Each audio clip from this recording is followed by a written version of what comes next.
एक छोटे से गांव में, जो एक विशाल पहाड़ के नीचे बसा था, मीरा नाम की एक लड़की रहती थी। बचपन से ही मीरा का सपना था कि वह इस पहाड़ को पार करके दुनिया को देखे, वो शहर, वो लोग, वो जिंदगी जिसे उसने सिर्फ कहानियों में सुना था। लेकिन उसके परिवार की आर्थिक स्थिति खराब थी। हर दिन वह के घर का काम करती, जंगल से लकड़ियां लाती और रात को दिए की हल्की रोशनी में पढ़ाई करती।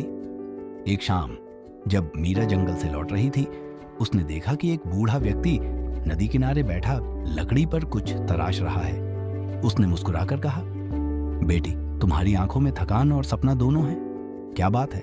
मीरा ने संकोच से कहा, मैं इस पहाड़ को पार करना चाहती हूँ, लेकिन लोग कहते हैं कि यह सपना बेकार है, मुझे यहीं रहकर घर संभालना चाहिए। बूढ़े ने सिर हिलाया और कहा, हर पहाड़ असंभव लगता है जब तक तुम पहला कदम नहीं उठाते।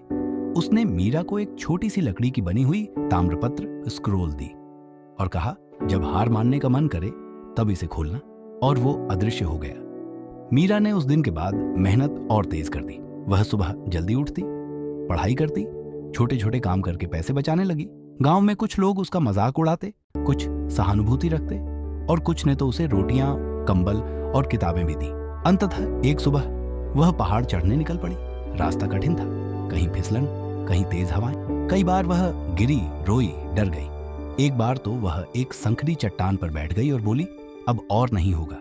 तभी उसने वो छोटी सी ताम्रपत्र निकाली और पढ़ा, कोई यात्रा शिखर से नहीं, पहले कदम से शुरू होती है।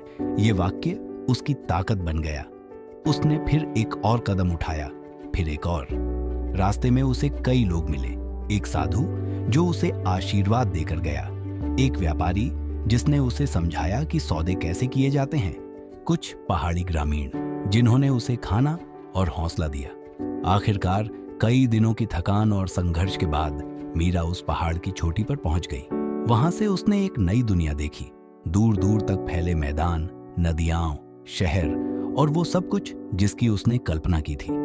लेकिन सबसे बड़ी बात, उसे अपने अंदर की शक्ति दिखी। वो समझ गई कि असली विजय बाहरी नहीं, अंदर की होती है। वापस गांव लौटकर मीरा ने एक छोटा सा विद्यालय शुरू किया, जहां वह बच्चों को पढ़ाती, सपने दिखाती और कहती, सबसे बड़ा पहाड़ वो होता है जो हमारे भीतर होता है, और जब हम उसे जीत लेते हैं तो कोई भी रास्ता मुश्किल नहीं लगता।